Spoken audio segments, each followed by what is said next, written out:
todo brasileiro que é fã de futebol pode bater no peito e falar alguma coisa tipo assim: nós somos o país que mais ganhou Copa do Mundo, a gente que é o país que tem mais título de Copa das Confederações, a gente é um dos países que mais exporta jogadores pros times bons da Europa, nós inventamos o gol de bicicleta, né? Ah, não, pera isso não. Lá vai a primeira decepção do vídeo. Todo mundo disse que o Leônidas da Silva foi o primeiro jogador a dar uma bicicleta em campo, mas acontece que lá em 1914, o chileno Ramon Inzaga fez um movimento que acabou marcando um gol e arrancando aplausos do estádio inteiro. Oh, muito bonito. Em 1920, ele fez a mesma coisa na Copa América, e o movimento ficou conhecido como La Chilena. E o Leônidas foi incrível e tudo mais, né? Mas só deu a primeira bicicleta uns 10 anos depois. Ou seja, tinha rodinha ainda, né? Tava engatinhando. Mas o que não tem rodinha é o Nerd Show, que vem logo depois da vinheta.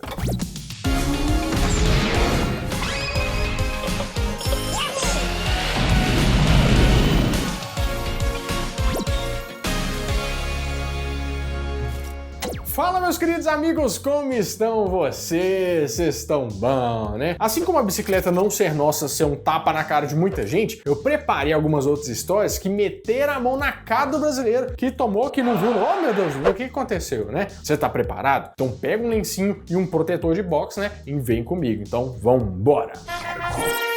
Nada como começar esse vídeo falando de um mentiroso de marca maior, né? E quando eu falo isso é pra valer mesmo, porque o cara enganou o país inteirinho. Eu tô falando do Marcelo Nascimento da Rocha, um estelionatário e golpista que fez com que todo mundo acreditasse que ele fosse o dono da Gol. Sabe aquela companhia de avião, tudo mais? Pois é. Mas não foi só isso não. Deixa eu te relembrar essa história porque ela é bem completinha e bem estranha. Primeiro, só pra contextualizar aqui, o Marcelo era um cara jovem que acabou perdendo o pai em um infarto nos anos 90. Isso fez com que ele decidisse que ia viajar, conhecer o mundo e tudo mais que uma pessoa precisa para superar uma coisa dessas, né? Só que tinha um pequeno probleminha. Ele não tinha R$1 para gastar, 1 centavo. Foi aí que começaram os golpes. A especialidade dele era se passar por pessoas que ele não era, em troca de uns benefícios, né? Tipo por parente de dono de empresa. Mas ele foi além. Ele chegou a se passar por um policial quando ele estava lá no Paraná. O cara aprendeu diversos termos técnicos da polícia quando ele era adolescente e chegou lá dizendo que ele era um agente do Grupo Tigre, que o pessoal aí do Paraná deve saber que é uma unidade de polícia lá que mantém o nome real dos oficiais em anonimato, porque eles são eles que vão para aquelas operações de alto risco quando o bicho pega. Nessa brincadeira, ele acabou ficando hospedado de graça e com direito a dar vários rolês de viatura por aí. Quando ele foi servir o exército, por exemplo, chegou a vender alguma das motos de propriedade do estado, assim, por debaixo na mocada dos panos, sabe? Ladrão! Depois que a porteira abriu, ninguém mais segurou esse mentiroso, esse menino aí. Olha só, ele se passou pelo guitarrista do Engenheiros do Havaí, pelo olheiro do técnico da seleção brasileira e até mesmo por representante do PCC. Será que foi ele que foi dar entrevista lá pro Gugu, né? Nunca saberemos isso aí. E é claro que tudo isso rendia uns mimos, né? Uns recebidos, tipo assim, entrada em festa de graça, presentinho. E ele era muito paparicado por onde quer que ele passava. Mas o que ele mais queria fazer era conhecer o mundo. Você lembra disso? A história de um mentiroso, né? Uma história inspiradora. Ele se tornou piloto e o curso foi pago por traficantes, em troca dele usar a posição dele para contrabandear algumas coisas, né? Desde cigarro até arma. Mas o golpe que fez ele ficar mais em evidência aconteceu em 2001. O Amaury Júnior, que tava lá, meu amigo, né? Entrevistando algumas celebridades, aí ele se apresentou como o Henrique Constantino, que era filho do dono da Gol, que era uma das patrocinadoras, né? Ele queria dizer, meu amigo da Gol! Aí ele chegou lá de helicóptero,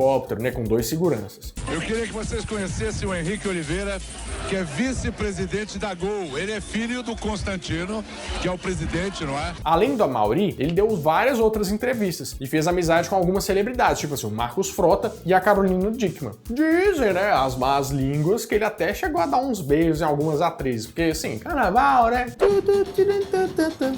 Só que depois do evento, ele ia pegar um jatinho e partir pro Rio de Janeiro pra continuar essa folia. Mas foi pego pela Polícia Federal e foi condenado a alguns aninhos de xadrez hashtag, né? Porque assim, ninguém é de ferro. Let's fly away. If you can use. Um negócio muito presente nos anos 80 até os anos 2000 são os brinquedos de apresentadores de televisão. Eu já falei de vários deles em várias oportunidades aqui. Muitos deixaram as crianças meio frustradas, né? Mas esse aqui em especial foi um balde de água fria. Tinha as meninas que vendiam muito, né? Tipo assim, a Eliana, a Xuxa, que eram tipo os megazords dos apresentadores ali. Mas também tinha o Gugu, com uma linha gigantesca de brinquedos. E aí que entra o Gincana do Gugu. Você lembra? Bobeou, fica pra trás! Gincana do Gugu. Tem que ter habilidade e manha pra vencer. Vai estar assim gente em casa querendo participar da brincadeira. Ela foi lançada em 1996 e o comercial fazia qualquer criança ficar olhando pra mãe igual cachorro olhando pro rolete de padaria ali do frango, fazendo, nossa senhora, que trem delicioso. E parecia ser muito legal. Era uma gincana inteira, com um circuito de provas, vários obstáculos e que você podia fazer o que todo mundo amava, jogar de 2. Só que na hora que a gente tirava da caixa e montava, que decepção, né, gente? Apesar de garantir uma gincana completa, super radical, e tudo mais, na vida real era uma pistinha com uns bonequinhos e um seu, um do rival, e vocês dois tentando vencer, fazendo sabe o quê? Apertando 3 botões que tinha de cada lado, assim. Vou subir esse elevador aqui, galera! Empolgante. Era quase igual aquelas pistas de carrinho elétrico, né? Que você controlava com o controle assim, porque eu achava que o Autorama é um pouco super valorizado, né? Não dá pra você fazer muita coisa com ele aqui. Eu acho que o que tinha que vir na caixa pra resolver esse problema era só uma família animada, igual da propaganda, fazer uau, Brian, vamos jogar! Nossa, uhul, gincana! Porque, assim, a minha família, na hora que eu falava, vamos jogar Scotland Yard, eles, não, esse trem é chato, né? Tá embalado até hoje. Mas o jogo era caro, e quem pediu com certeza teve que brincar mesmo com ódio no coração do Gugu ali, né? Porque bem frustrado. Isso pra evitar a chinelada da mãe que ficou com a criança no ouvido 3 meses inteiros, né? Pra ganhar o negócio. Agora aguenta as consequências. Há 26 anos, nós começamos a jogar um joguinho. E agora, vamos todos nos sentar e vamos terminá-lo. Em 1992, um dos maiores jogos de luta nasceu e levou os frequentadores de fliperama ao delírio. A pessoa foi maluca. É claro que eu tô falando de Mortal Kombat. Scorpion. Fight. Depois dos fliperamas, ele foi para os consoles, e no ano seguinte já veio a sequência, o Mortal Kombat 2. Nessa época, os movimentos eram gravados por pessoas de verdade, para ficar mais realista, mesmo com a qualidade gráfica baixa dos videogames dos anos 90 ali, que a gente achava que era realidade virtual. Foi uma febre, teve álbum de figurinhas, teve um monte de coisa colecionável, inclusive assim, a gente nunca achou que ia sair igual o Scorpion e Sub-Zero na rua, né? Até o ano de 2020. Tristeza. Não importava como que ia ser o jogo, se saísse um novo, tava todo mundo comprando, mesmo que não fosse original, né? Com aquela fita caquética que você colocava, ela abria no meio assim, aí fazia igual o Thanos, assim, o negócio e ia embora. Mas aqui, o Mortal Kombat Trilogy de 1996 foi um marco de tão bom que era, né? Nossa senhora, a melhor versão do PlayStation 1 era esse aí. Mas aí quem acreditava cegamente na franquia acabou comprando o Mortal Kombat Special Forces de 2000 e se arrependeu assim, nossa, amargamente.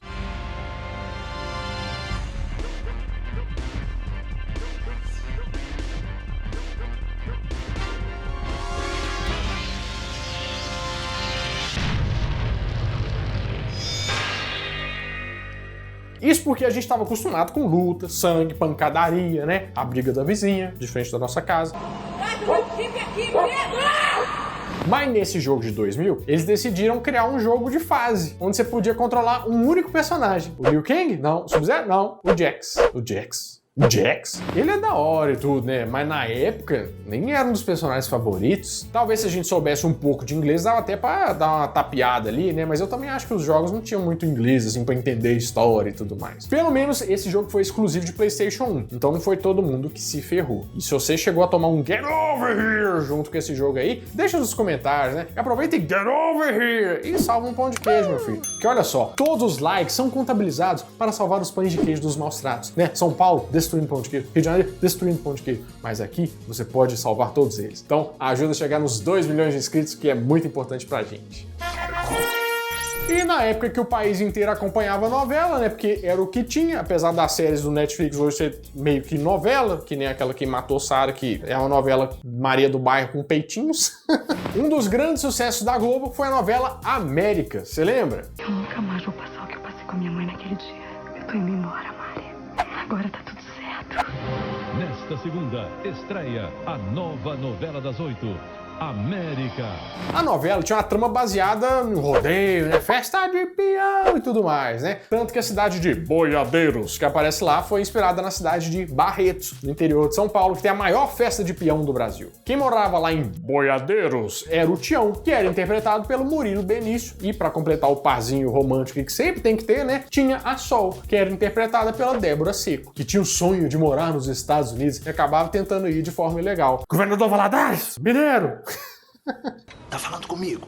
A história vai, a história vem, o grande primeiro amor da Sol era o Tião. E o lenga-lenga pros dois ficarem juntos, vai do começo da novela até o final. E vai ficando tão difícil que o público começou a sofrer com esses dois, né? Que fica junto, mas não fica, vai e volta. Uma hora tá perto de ficar, outra já não tá. Mas como todo mundo sabe, né? O casal de protagonistas acaba sempre dando certo no final. E na maioria das vezes, o último episódio é sempre um casório bonito, o vilão morre e tudo mais. Só que a autora da novela, a Glória Pérez, decidiu que dessa vez ia fazer diferente e deixou muita gente assim, pé da vida. Porque os dois não acabaram juntos e cada um segue seu rumo, ficando só na amizade. Fala assim, você fica com Deus, viu? Você me liga, ó que você chegar, tá? Vamos marcar um churrasco? Não, vamos marcar, pode deixar, vamos marcar sim. E nunca aconteceu. E de quebra, depois que a novela foi exibida, o número de imigrantes ilegais que tentaram entrar nos Estados Unidos, né, quase quadruplicou. Então assim, além de deixar o povo daqui pistola, a novela conseguiu irritar o governo americano. Assim, então de parabéns. Obrigado, amigo. Você é um amigo.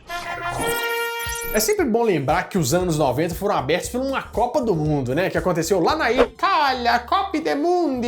Mas tem certas coisas assim que é melhor esquecer. O desempenho da seleção brasileira em si foi bem do ruim, mais do que qualquer um podia imaginar. Nessa época, o treinador da seleção era o Sebastião Lazzaroni, que decidiu usar o esquema 3-5-2 pela primeira vez, sendo que 3 defensores, 5 meios de campo e 2 atacantes. É um esquema muito bom, muito pra frente, mas que tem 3 zagueiros, mas não é retranca, tá? Mas o brasileiro nunca vai entender isso. Renato Esportes, o novo canal que vai aparecer no YouTube. Eu estou sentindo uma treta!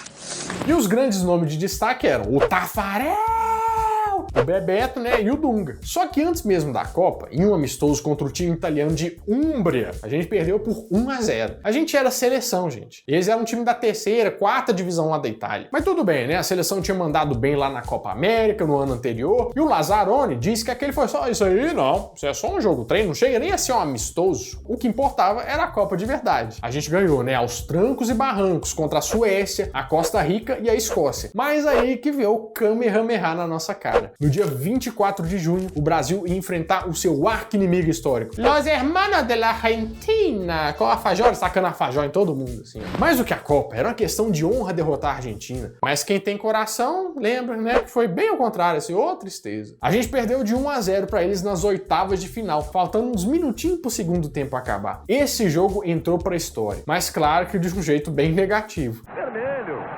tá rigorosamente certo o árbitro. O capitão brasileiro está expulso, desmantela em campo o time brasileiro. O Brasil ficou em 9º lugar na Copa de 90, sendo o pior desempenho do país desde 1966. Mas, se tiver como defender um pouquinho a seleção, né? Anos depois, o Maradona deu uma entrevista confirmando que a equipe da Argentina deu uma batizadinha na água do branco, que ficou a partida inteira passando mal, sentindo a tontura, a náusea. Que eu vi um jogador tomando água deles e pedi pra me tomar também, e cheguei no intervalo, me deu uma tonteira, uma bobeira. Eu sei que se ele tivesse bem, provavelmente não ia ajudar em nada, né? Mas vamos pegar nisso aí como um tipo de conforto pra dizer que a culpa não foi só nossa. Bom, meus amigos, é isso. Eu espero que vocês tenham gostado muito. E você tomou muito tapa na cara aí de brasileiro. Nossa, só foi triste, né? Mas deve ter mais coisa pra gente lembrar. Mas eu fico dependendo aí do seu like, da sua aprovação pra esse vídeo, certo? E tem mais aqui, ó, episódio. Por que você não vai ver tudo aí? Vai fazer uma maratona, meu filho. Bom, eu vou ficando por aqui. Mas toda semana eu volto com mais um vídeo quentinho, fresquinho, crocante pra vocês. Então, adeus!